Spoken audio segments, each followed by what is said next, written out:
Swipe Up, episode 231, the podcast where I share my unfiltered thoughts on the latest news and entertainment updates. I'm your host, Ray Taylor. Quentin Tarantino has written his final film, The Movie Critic. Quentin Tarantino reportedly working on his final film titled The Movie Critic, with plans to direct it this fall. The movie is set to take place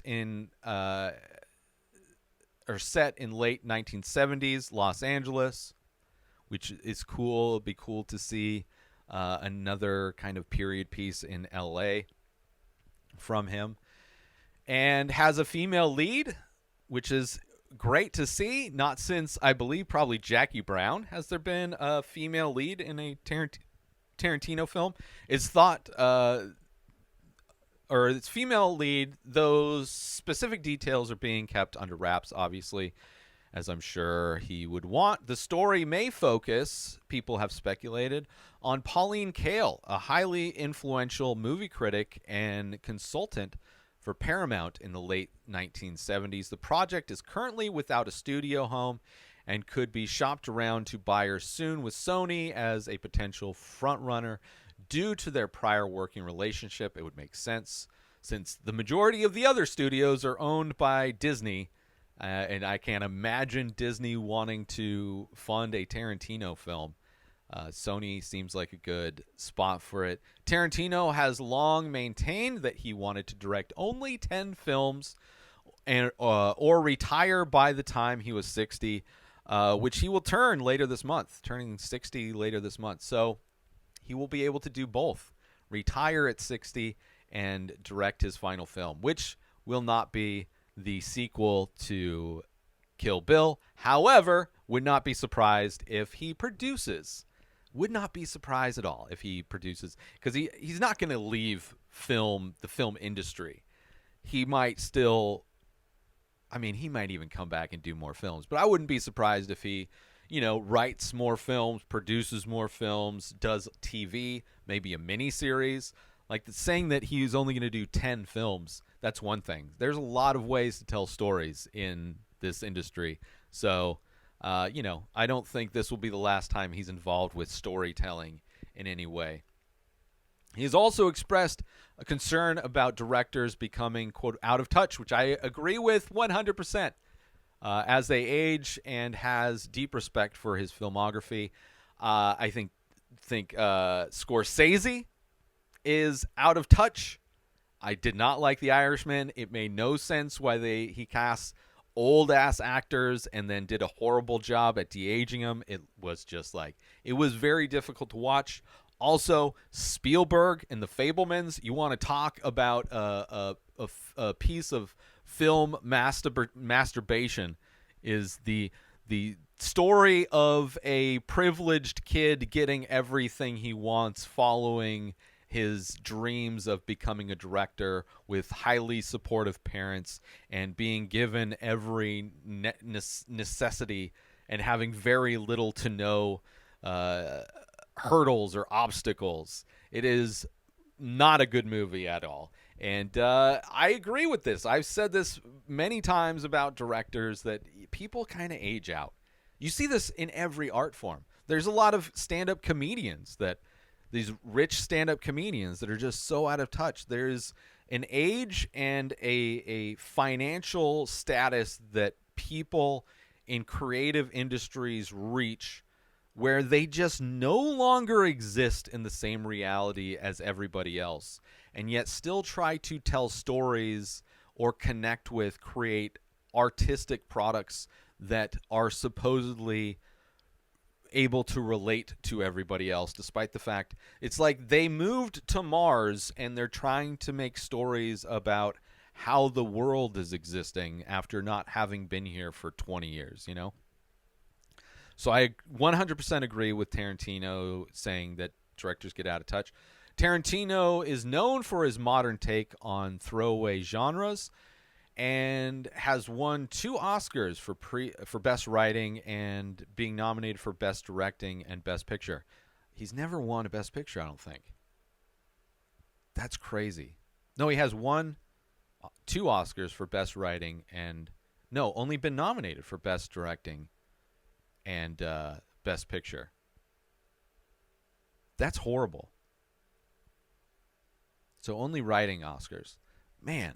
So if this is his last, usually the Academy don't necessarily give people an award for that performance or film.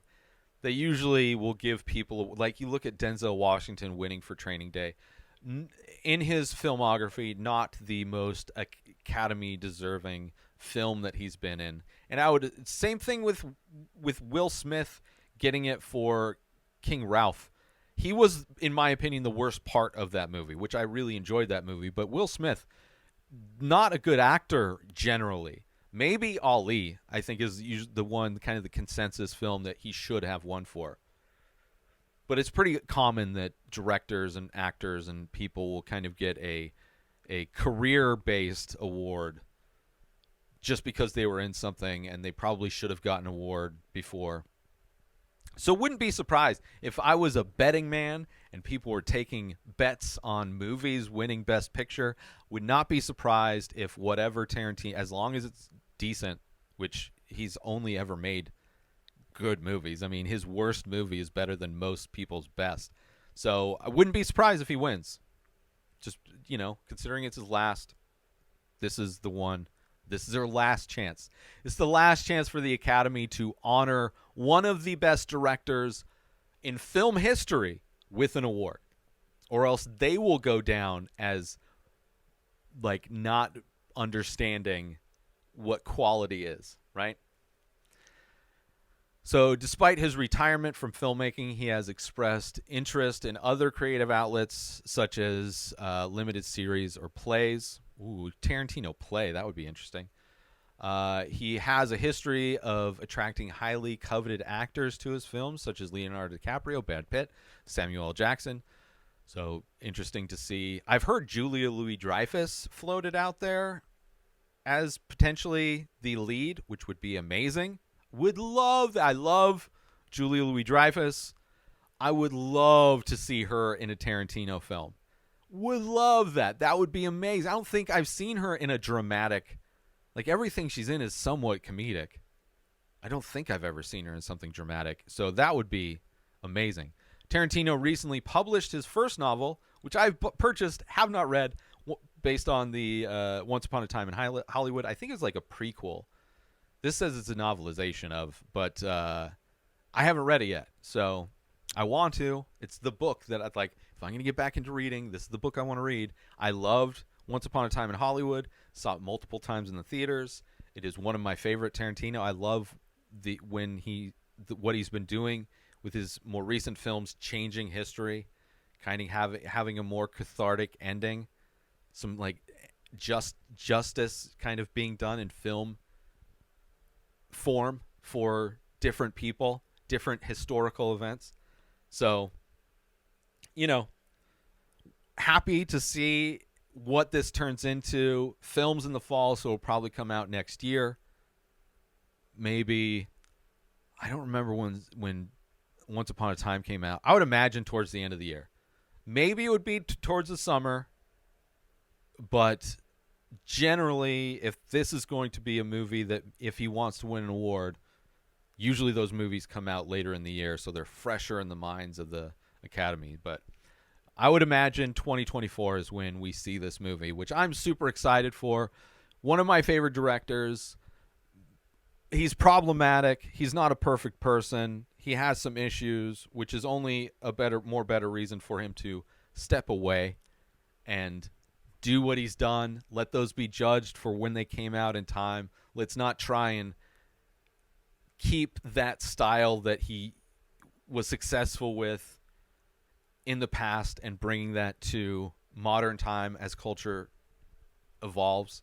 So super excited to see what this movie is. Also, probably going to be a very I don't know the story of this person that they think it might be about. I would imagine it would be funny to, if I'm not funny, but it would be interesting to see if he continues this trend of changing history.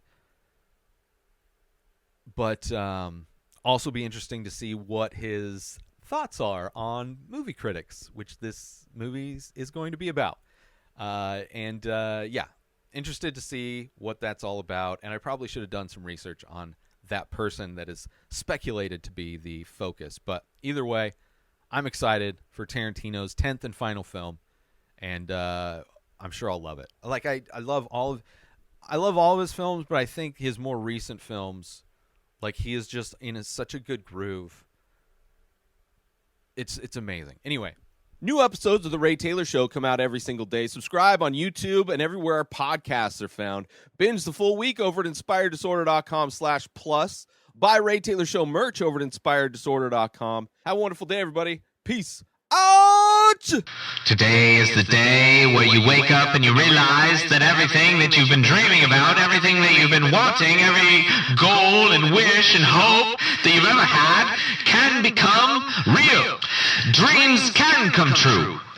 What you manifest in your mind, you can bring to reality.